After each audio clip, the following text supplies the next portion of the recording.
That's right, we want to inspire all of you.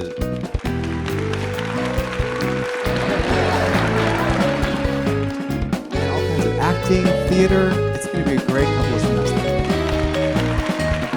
Once in a lifetime. They are your friends. They are my family. Hello, beautiful people. Welcome to OC Live Online. I'm Anitra Lawson, film video instructor at Oxnard College in Oxnard, California. I am super excited that you're joining us for another great online event. OC Live Online is committed to keeping us connected as campus and a community with inspiring and informative arts, educational programs, and it's all produced by OC faculty, OC staff, and OC students. Bottom line, you don't want to miss a moment, so be sure to stay connected. Welcome to another episode of OC Live Online. Today we take a look back at WEspeak. WEspeak is an OC Live event where students get to tell their own story. They get to speak their truth and inspire others to speak their truth. So we take a look back, spring 2019, where we meet Crystal Harris. And on the other side, we're going to check in with Crystal Harris in 2021 and see how she's doing. So enjoy, and I'll see you in a few minutes. Crystal Harris is our next speaker.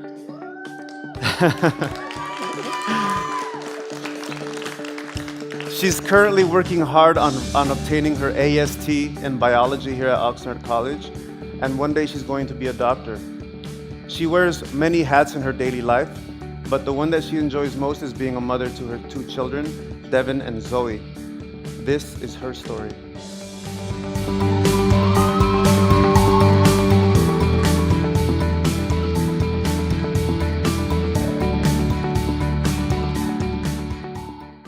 Hi, thank you guys for being here. So I want to start off by explaining why I chose this picture behind me. I chose this picture because to me it represents moving forward. Moving forward is really important, and I feel like moving forward has gotten me to this place tonight. Moving forward has allowed me to be an entrepreneur, a beauty salon owner, and an educator. I'm also a sister, I'm a daughter, I'm a granddaughter, an aunt, I'm a cousin, I'm a niece, I'm a cousin, I said that already, and a friend. Most importantly, I'm a mother and a wife. I'd also, sorry, I'm so nervous.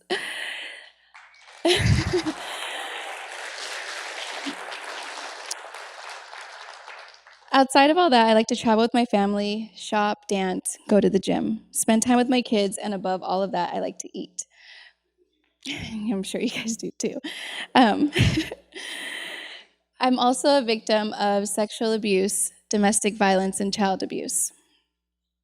I do not let that define me, and that is not who I am. Let me tell you who I am.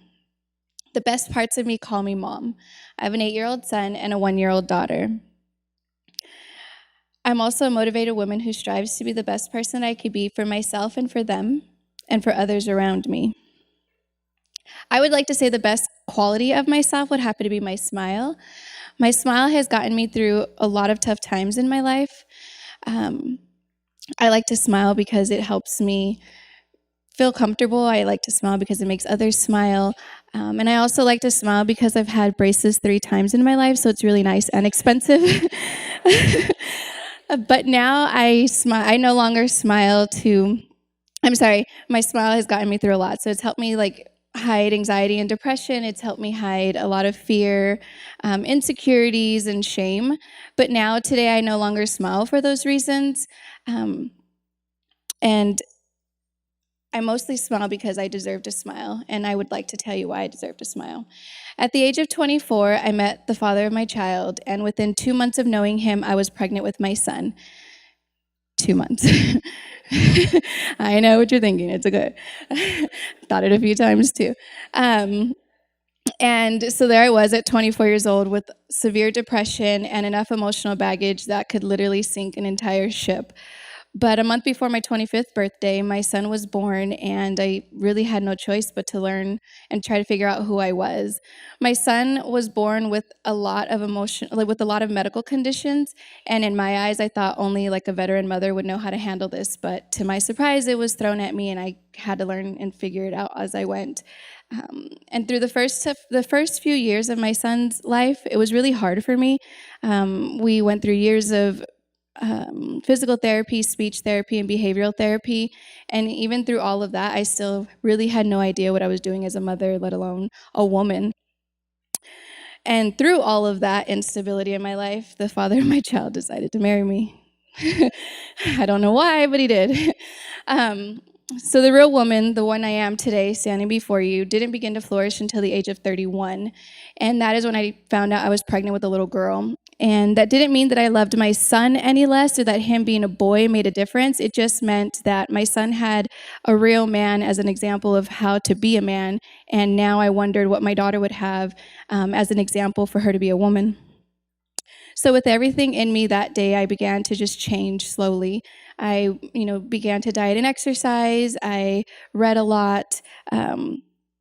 I also started to explore my spirituality, and I did that by exploring different religions and not necessarily picking a religion, but I just was able to connect with a higher power and just be in tune with who I was through meditation and just spiritually. And I do, believe in a higher power. During this time in my pregnancy, I also spent a lot of time alone. And before this, I had never been alone. And that was including, just walking on the beach, just going out, running errands by myself, just literally do things. Like a lot of my coworkers would be like, "You're going to lunch by yourself? Who did you go with?" Like, "Yeah, I'm by myself." "You want to come?" "No." "Okay, bye." I would literally be alone all the time. And then before I knew it again, a month before my birthday, and just really quick, both of my kids are born in August, and my husband's birthday's in November, so kind of 10 months later, here came baby, twice. So again, after she was born, let's just kind of back up a little bit because my life after my daughter has really only gotten better, and I need to share some of the worst parts of my life with you, and that's the parts that took up 19 years of my life. At 13 years old, I was raped by a family member. 13 years old, I'm not sure if you guys really understand how young that is. It was too young to really comprehend what was going on with me at the time, and it was still old enough for me to remember being told that there was something I could have done to prevent it. I was told I should have went upstairs and it wouldn't have happened. But I was still too young to really understand that that day would be the first day of the rest of my life. I didn't realize how much that day would have changed me to be who I am. I became silent. Still at 13 years old, my father became a heavy drug and alcohol abuser. He noticed my silence, he noticed my distance, and he would ask me what was wrong, and I would just pretty much deny anything because who wants to tell their dad they were just raped by a family member? And so he began to beat me. Any chance that he got, he would just hit me. Walking down the hallway in the house, he would just headbutt me. And after, a couple of hospitalizations, a ruptured eardrum, he was eventually arrested, and I was the one who put him in jail. I had to testify against him in front of a courtroom of people and a judge, and I would have thought that after I left the courtroom, I would have felt relief, but no, instead I felt guilt. So at 15 years old, I was still hiding the rape. I was hiding all of the abuse that I was going through. And the next 17 years of my life after that just began to be a roller coaster of just lies, sexual assaults, drug and alcohol abuse. Those years were also a lot of unprotected sex, 3 abusive relationships, 2 abortions, and 1 STD.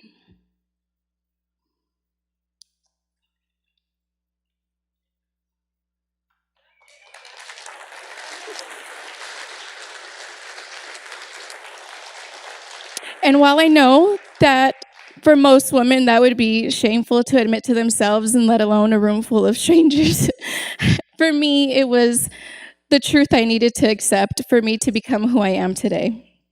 So at 31 years old, there I was sitting in the hospital a month before my birthday, wondering how my life had even ended up there.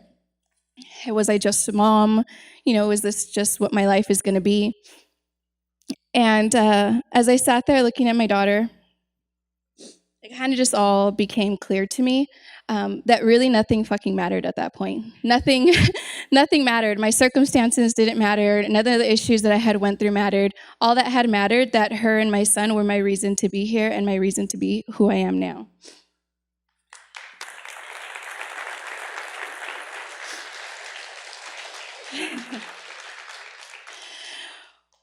So looking at my son holding his sister, I knew that my life was so much more, and I kind of just needed to get it together. My kids didn't know anything about me. They only knew the mother who loved them unconditionally, the mother who would kiss them a million times, which my sister would call making out with them. The mother who protested her son's school because I want to make sure that every single one of his needs are met. They only know shopping sprees and karaoke in the car and dance parties in the living room and slumber parties in my bedroom. See, the path that I took to get here has not been easy, and it's still not over yet. I still have a long way to go, but I just want to let you guys know that through self-love and care, through continuous therapy, to talking to people, you too can also live a really meaningful and fulfilling life, and it shouldn't take up who you are. It should definitely help you mold who you are. So I want to end tonight by sharing a quote with you that really, really just sat right with me. Finding yourself is not really how it works. You aren't a $10 bill. You aren't a $10 bill found in last winter's coat. You're also not lost. Your true self is right there, buried under cultural conditioning, other people's opinions, and inaccurate conclusions of who you drew up as a kid that became your beliefs about who you are.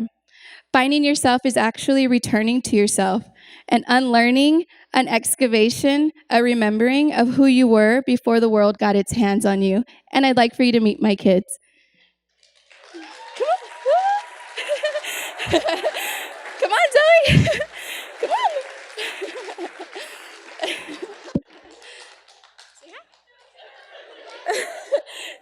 Thank you, guys.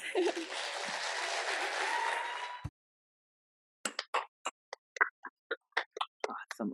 Incredible. Well, we're back. I'm glad you stayed with us. We have two very special guests with us.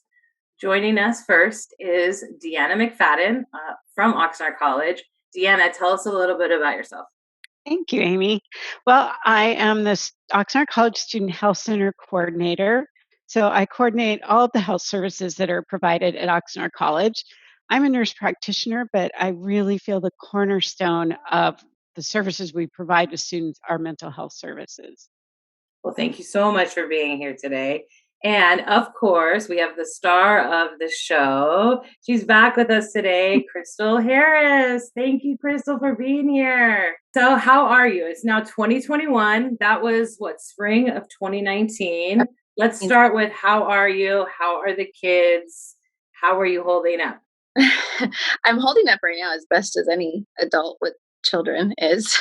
I'm trying, but we're good. I have kept 4 people healthy, myself, my husband, and my 2 kids, COVID free all year.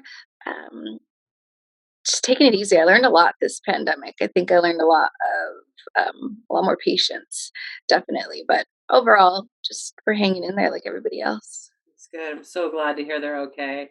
Yeah. I love when your daughter runs out on stage with you. So I know everyone is happy to hear that they're doing well. So you said you learned a lot during the pandemic. So patience, I think all of us are All of us, yeah. dealing with patience of family and friends and, work life and Zoom life. So what else do you think you've been really learning in the pandemic? I think I used to try to keep myself constantly occupied, keep the mental noise to a minimum. And by doing that, I found myself overworking, always adding more to my plate. So when my plate got taken away, I was left whoa, I don't know what to do. Just literally enjoying every moment with my kids. So now that I'm back, I own a salon. I still do. We survived the pandemic, my husband and I. I've adjusted my hours to definitely spend a lot more time with the kids. I think that was probably one of the most important parts of the pandemic was just really, really, really, I really appreciated spending time with them before, but we would go months without taking a day off and then just go on vacation for, 5 to 6 days. And it was kind of like, we thought that was quality time and it's not, the time with my kids and my family, and kind of taking that motherhood role and making that a priority. I think I used to prioritize other things, so I definitely prioritize being a mom first. Well, I think in your story you did too. I think one thing I really loved is at the beginning, you used all of your roles to describe who you were and your identity. You said, I'm a cousin, I'm a mother, I'm a sister. And then at the end, you said, but I'm a woman and I'm a mom. So it's really cool that you've been able to use the pandemic time to sort of hone in on those skills. And I'm totally with you that we book our schedule so much, and then we think going out on Saturday night means we get self-care. We really don't, because we don't even have the time to think about self-care. So Deanna, do you see others that you've sort of been meeting with having the same kind of like patience and this change about how we take care of ourselves? I have heard that. Yeah, it's kind of been, I've heard some people refer to it as the great pause, that we kind of got stopped in our place and had to kind of take a deep breath and look around. Yeah. Mhm. One of the things, Crystal, that I loved in listening to your story several times was not only did you acknowledge the different roles that you are living and breathing through, but you gave them equal weight, Yes. which is sometimes, I think, when we wear so many hats, sometimes we forget that they're all equally important.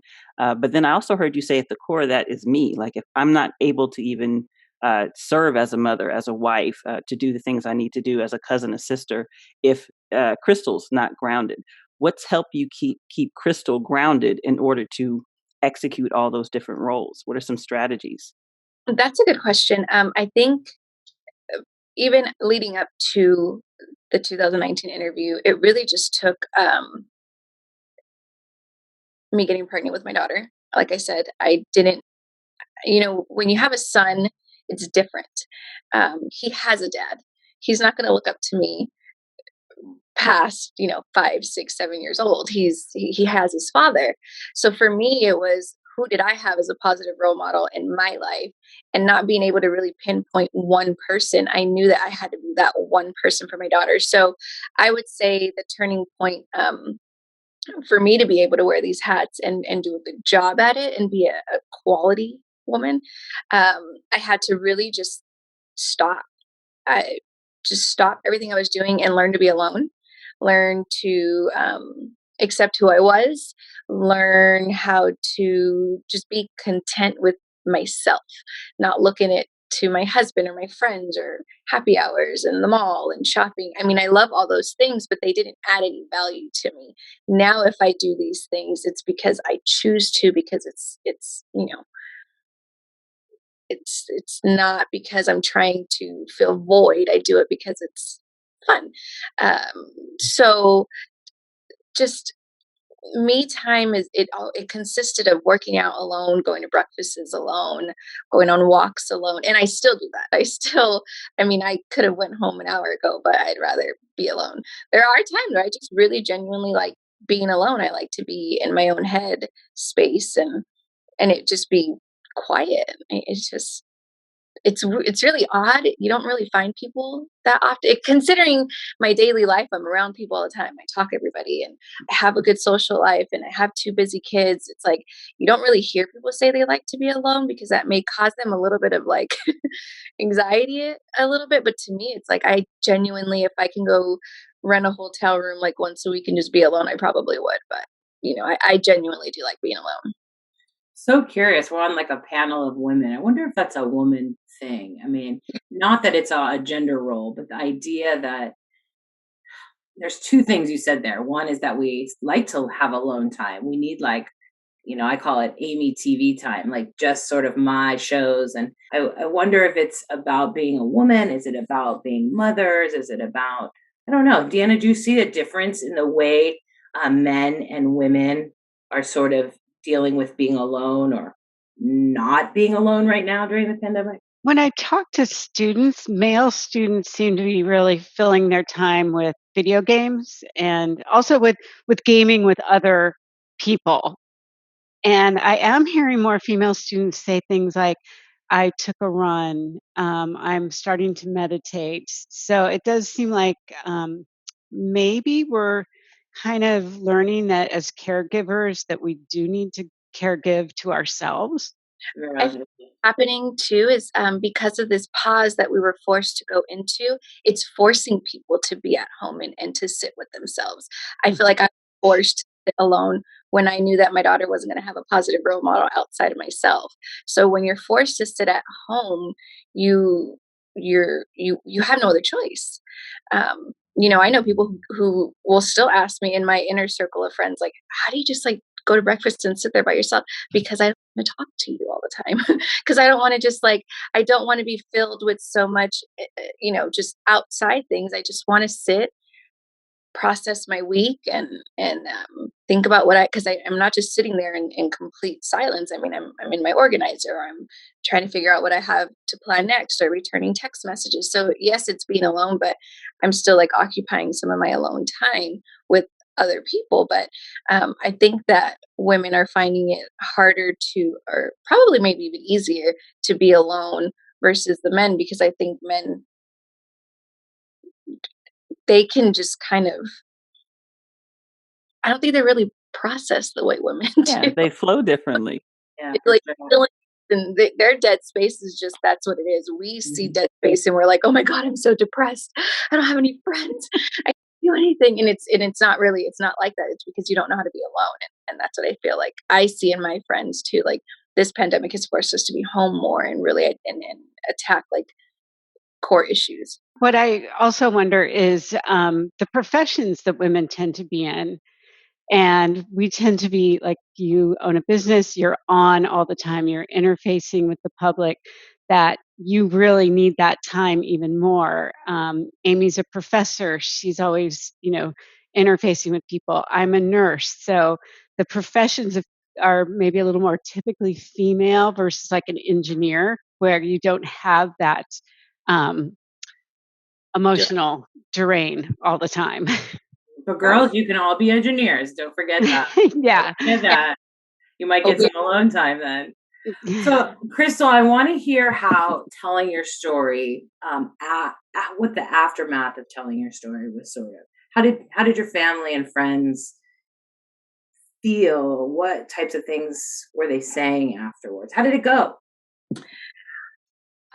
First off, again, thank you guys for choosing me. I remember my video. It was literally, let's just remind you, I was trying to get extra credit. So I was in my car to submit a video to be chosen for this speech and this panel of students. And I was in my car. My daughter was taking a nap in the back seat. And I was like, oh my God, I have to get it done by the end of the day because I'm going to get extra credit. And then when I was chosen, I was like, oh crap, I don't real. So I think when in writing the speech and just kind of jotting down, some events that had happened in my life, that was really therapeutic for me now. And talking about it out loud, obviously, was really nerve wracking. But the feedback that I got afterwards was extremely overwhelming. And I literally spent the next day just crying, reading through DMs and text messages from people who I've been close to, or I've, had dinners with, and never had any idea that, anything had happened to them, or things had happened to them sexually, or, any type of abuse. And so it took me a while to process through that, like how overwhelmed I was knowing that what I've been through is so common. It's so common, yet it's not talked about. Like women are so afraid to talk about things. I had one girl to say that she would be terrified to tell the father of her child that these things had happened to her because she was afraid that he would leave her. And it's kind of like, it just showed me the lack of encouragement and just women wanting to speak out. They have no support. The lack of support I think women have. And it made me feel very, very lucky and blessed to be able to have my husband supporting me throughout all of it. I wouldn't necessarily say family, but definitely my husband supporting me. I would not be able to become the woman that I am without him not seeing me for who I was and the things that I had been through, and for just seeing me for the woman that I am and who I am to him and who I am to our children. I'm so glad you have him in your life. Mhm. Sounds like I want to be best friends with your family.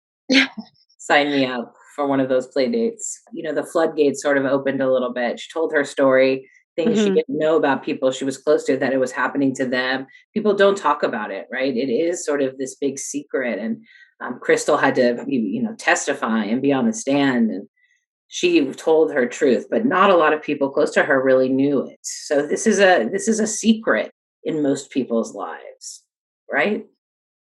I do think that you're right. What I've seen happen is almost like a good chain reaction.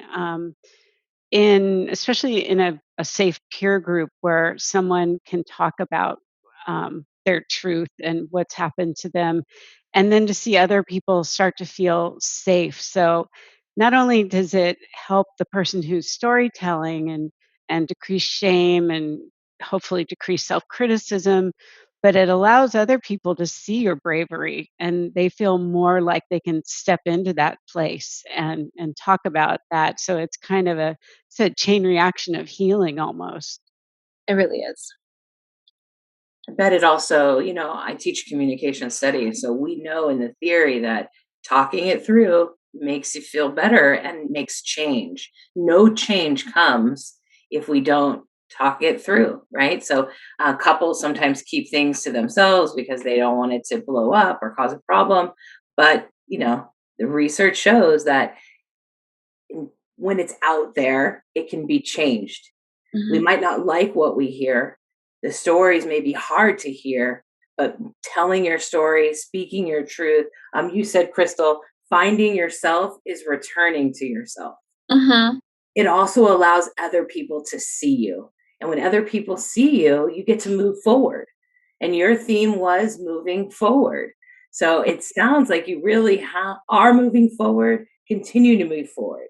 So if you had to do a follow up, so today you had to film another video in your car with your daughter sleeping in the back seat, what would the story be about today? And what would you call it? What's the theme? That's a good question.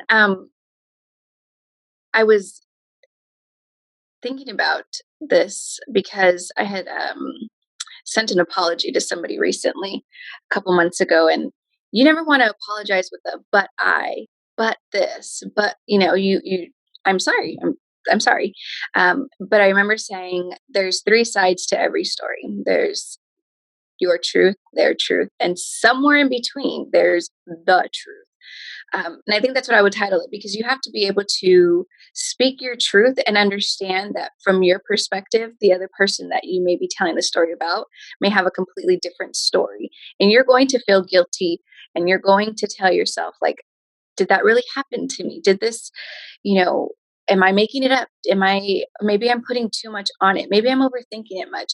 But somewhere in between the two events and yourself and whoever else you're dealing with, there's going to be an underlying truth, and you have to be okay with that.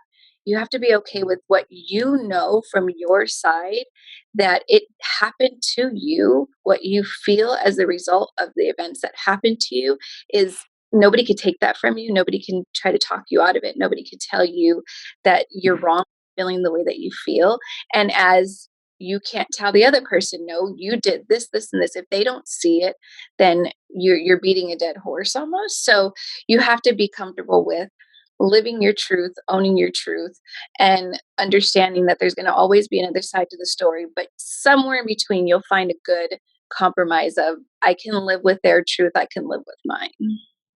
It's beautiful. And It's so go ahead, Anitra. I was gonna say it's so good. One of the things that also inspired me with your story is how not only you were transparent about it, but just a minute ago you talked about how you had to start writing it out first and getting kind of developing it on paper. And this is for both you, Crystal, and Miss Deanna. Is there a benefit to, before you have the courage to sometimes speak your truth in a safe place or to talk to somebody about it, and journaling and writing it out and trying to initially start with some of the written word? And can we use that as a strategy to help people who might be listening to know this? Maybe the first step is getting it on paper before you have the courage. What are your thoughts for either of you, Crystal or Miss Deanna?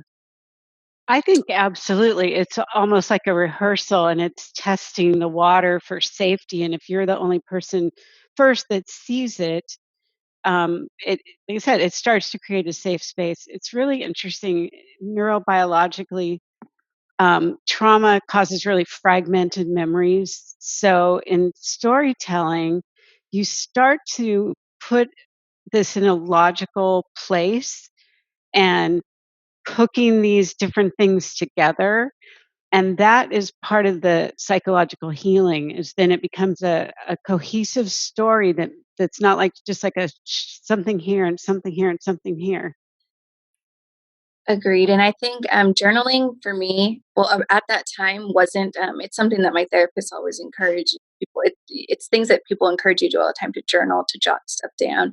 And it didn't actually really come, to life for me until I had to write the speech for this. And now anytime something like major happens, I do write it down. And right now we're in the process of, we just sold our home and bought a home. And there's days where, through a home buying process, you're frustrated. You hit so many like dead ends sometimes. And I find myself on those days where I feel frustrated or defeated to like write down how I feel because I know that when I'm sitting in my house one day, a month from now, 2 months, 3 months from now, I want to look back at those notes. I want to remind myself that even on some of the hardest days, it's going to be worth it. And I think that's when I'm writing down, the notes for the speech in 2019, I kind of realized that too. It's like all this happened to me, but now look at where I'm at.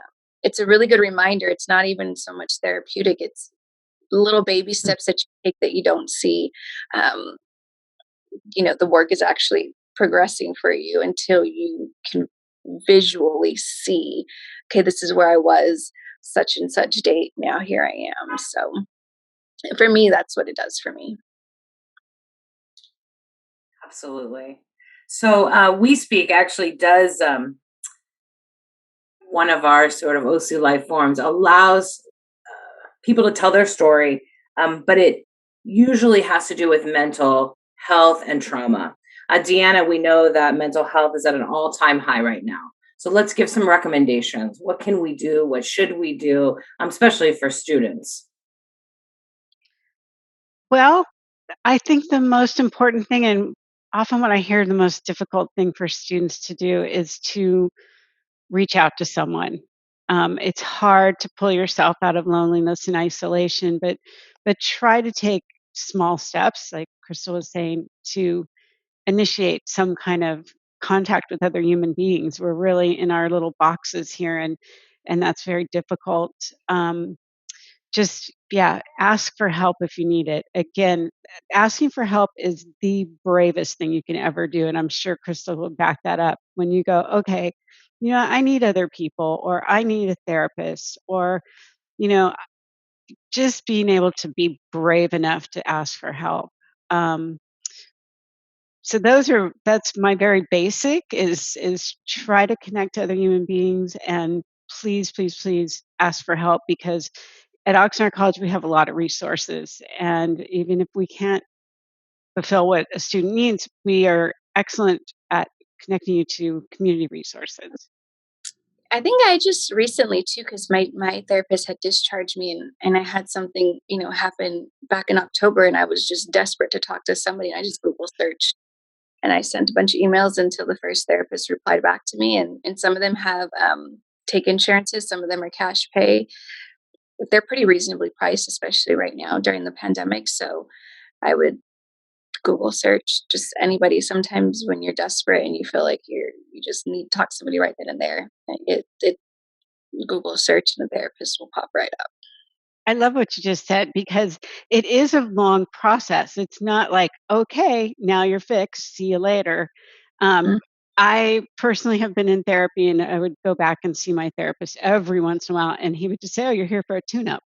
And that's what it Right. is. You need to go back and check in. You need somebody who could kind of help you ground yourself and remind you who you are and that you've overcome things in the past and you can go forward. But it's a process. It's not a it's not a pill. No, it's not. I mean, they give you all the tools that you need and they give you recommendations and they help you and they teach you and they literally walk you through how to heal yourself. And then they leave you when you're confident, when they know you're confident, when they could see it. They won't ask you like, okay, how do you feel about yourself right now? They can see, they could read it in you. And that's best part about it is they're working while you talk. And it's so strange to me because it's like every time we had a session, she's literally like just analyzing me. It's a little uncomfortable, but at the end of the day, when she discharges you, it actually feels good and you can navigate through some of your issues. And this particular issue that had happened, I couldn't. I tried and I just couldn't. So, of course, like you said, a tune-up, they gave you all the tools. Now you just kind of need to be reminded on how and where to use them. My favorite musician, India Irie, has a song, which I'm not going to sing for you, but it's a life is a journey, not a destination. So when you use the word navigate right now, that's exactly right on. And I would not be a very good Oxnard College professor if I didn't say, how's the education? I know you were a biology major and wanting to be a doctor. So I just want to check in, I got to do it. How's the degree coming? And do we get feedback? Oh my God, that semester kicked my butt. Then the following semester, it was now time for the labs, the chem labs and the bio labs. One semester of that, and I tapped out. I couldn't do it anymore. I changed my major. Now I just couldn't. Not with the kids. Not with the kids. Maybe if I didn't have my second daughter, maybe if they weren't so young. I can't. There's no way. I mean, I'm sure later on in the line I'd be able to pull it off, but the workload was too heavy with the workload I had at home with my full-time job. So I didn't let it discourage me, though. I changed my majors because I'm 3 classes away from graduating. This semester I took off because last semester I just found it a little bit hard to do my son's online schoolwork and turn in his stuff on time along with mine too. So I just kind of was like, you know what? It's 3 classes left. I'm almost there.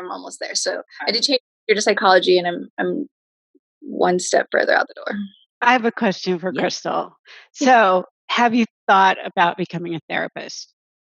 I have. So my major that I changed to was psychology. Nice. Yes. So I have certifications in therapy, but at the same time, like I am such an empath that I don't know how that would affect me. You learn. So it was either that or I have thought.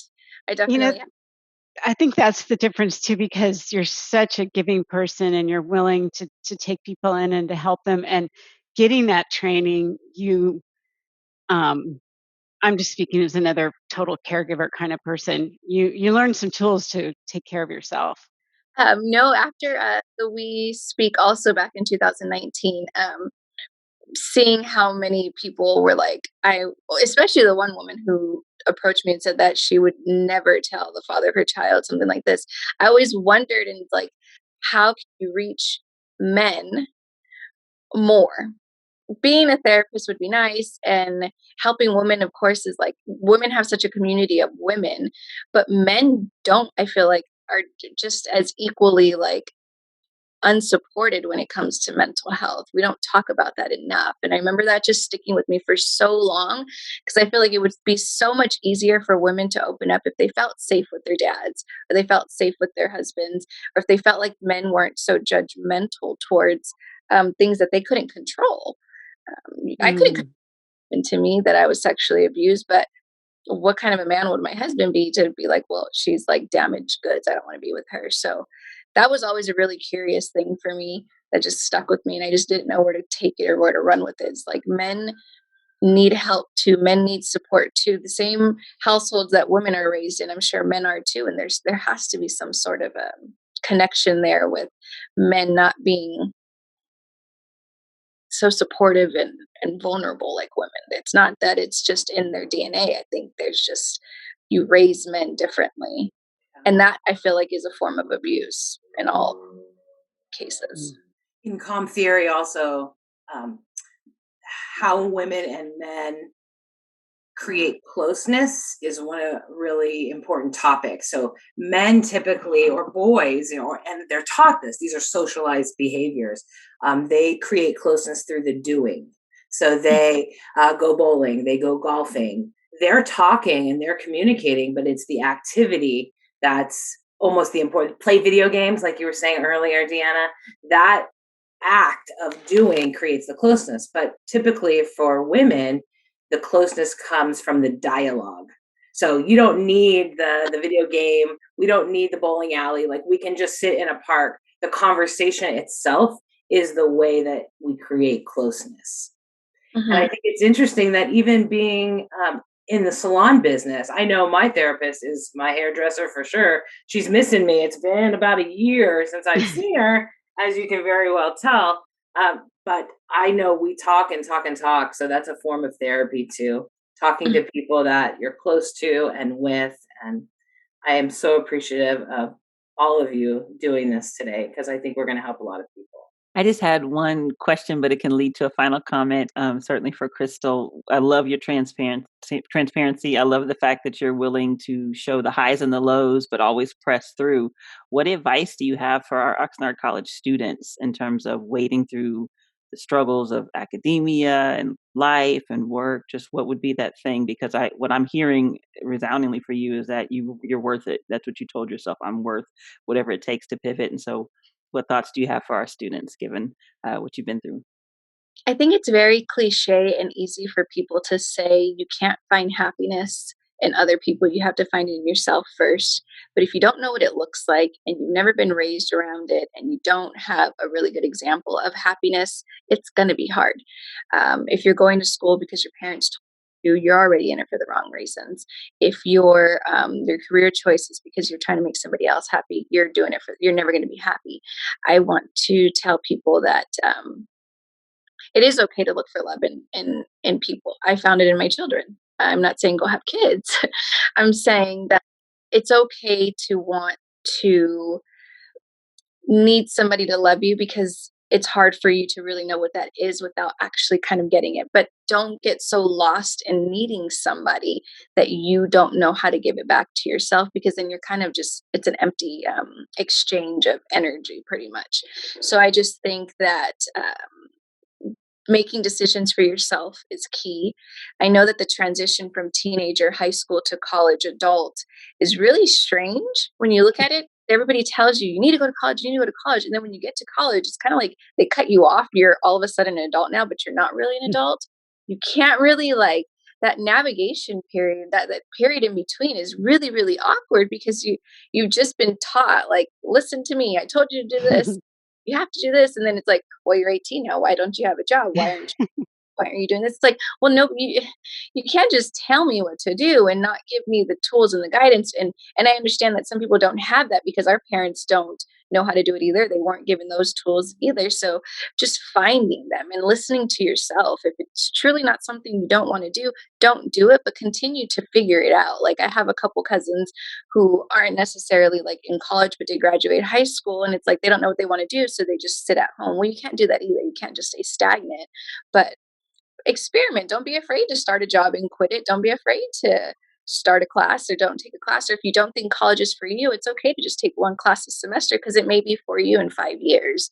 And then, the more time goes by, I think my biggest thing that I learned is I let so many years go by that I felt like I needed to catch up. And when I finally caught up, it's kind of like, you don't know how to let go of things. I feel like my life is so go, go, go that when I do try to let things go, I feel bored. So you don't want to get to that point either. You just want to have a good, happy balance of doing what makes you feel good and just keep pushing forward and whatever it is that you need to do, just move forward in your career choice and your schooling, academics and family life. But you always want to just go forward, even if you don't know where it is you're going. You end up somewhere. Amazing. Thank you so much, Crystal, for being here. Thank you, Deanna, and thanks for all you're doing for college students. Anitra, thank you for being here. And I really think we're going to come through even stronger. I think we're becoming wiser. We're learning about ourselves. We're learning about self-care and taking care of our mental health. So I wish all of you a wonderful, wonderful 2021, and keep in touch. Don't be strangers. Thanks for being here today. Thank you. Thank you. Thank you.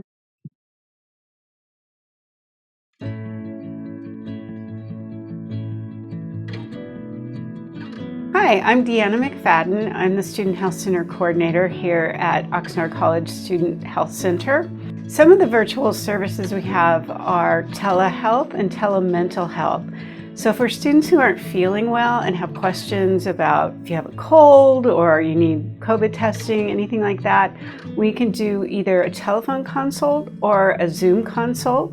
I think most importantly, especially in a really stressful time like this, is our mental health services. We really encourage students to utilize those services because it is a very stressful time. A lot of students don't realize that we have a full-service medical clinic here on the campus. So we're available to students who aren't feeling well, who are having problems. The advantage to that is you don't have to leave campus to get services. All students pay a health fee. In addition to supporting the Student Health Center, that also covers your student accident insurance. So if you were to get injured at any campus activity or on campus, the student accident insurance will help to cover any expenses from that. So the Health Center also participates in a program called Family Pact, which provides free family planning services to students who qualify. We will be continuing those services in the fall. So that includes birth control, sexually transmitted infection testing, and consultations. The Health Center phone number is 805-678-5832. We'll be answering the phones remotely during the fall semester between 9 and 5 on Monday through Thursday and 9 to 12 on Fridays. Wishing you a healthy and safe fall semester. Remember, Oxnard College is the college with a heart. We're here for you, and this is how you wear your mask.